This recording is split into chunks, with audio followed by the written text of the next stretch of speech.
maupay na gabi sa ato mga kawaraynon. So ngayong gabi mga kapalangga, I'm very sorry, it's almost 9 o'clock. Ngayon pa lang tayo magluluto ng sinigang na pampano mga kapalangga.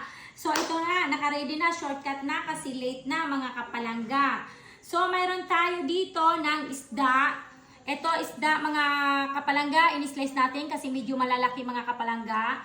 So, mayroon tayo ng luya, mayroon tayo ng sibuyas at kamatis, siling green, at mayroon tayo ng talong, mayroon tayo ng sitaw, at mayroon tayo ng pamalakasang tanglad or lemongrass, at mayroon tayo ng onion leeks mga kapalangga.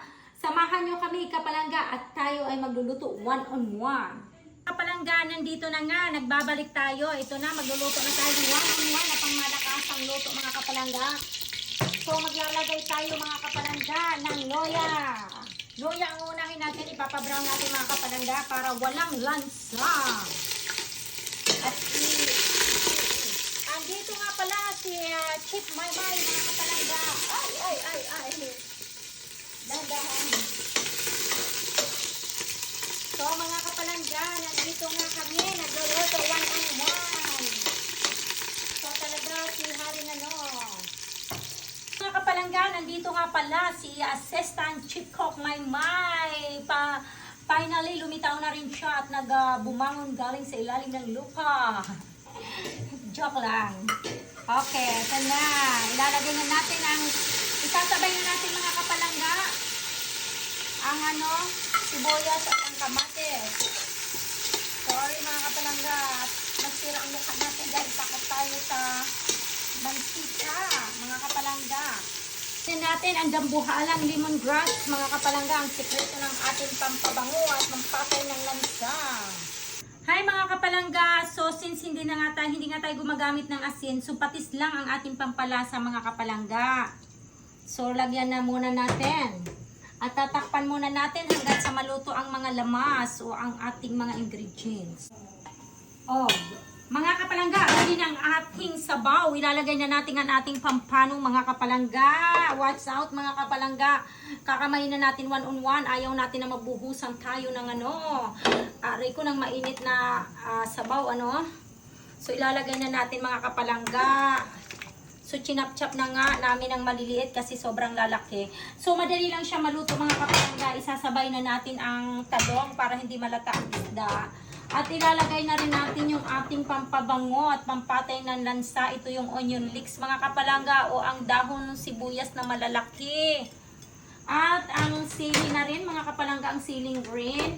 Ilalagay na rin natin mga kapalangga. At lalagyan natin ng pangpatay ng lansa at pampabalance ng lasa ng sabaw. Medyo kumakagat ng anghang konti, no? Lalagay na rin natin mga kapalangga ang sitaw para sabay-sabay na sila maluto. Since ang isda ay madali lang maluto yan, ayaw nating malata. At ilalagay na natin ang ating tamarind powder o ang sampalok na powder mga kapalangga. Mga kapalangga, aantayin na natin kumulo at maluto ang gulay, no? So mga kapalangga, ilalagay natin instead of kangkong, wala tayong kangkong, talbos na lang ng kamuti. Kinuha natin dyan sa gilid ng kalsada, mga kapalangga.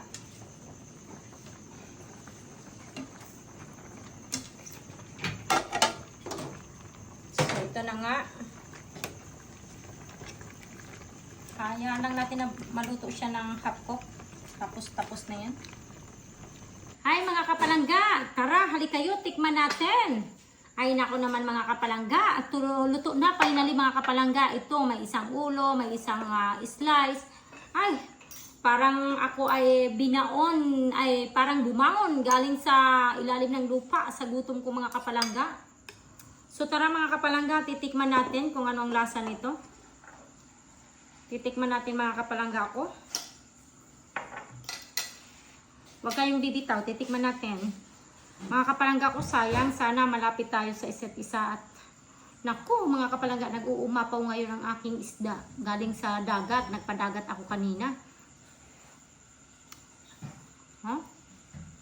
Ay, napakalinyam na mga kapalangga at napakasarap. Tara, kain tayo. Tikman natin yung sabaw. Diyan lang kayo.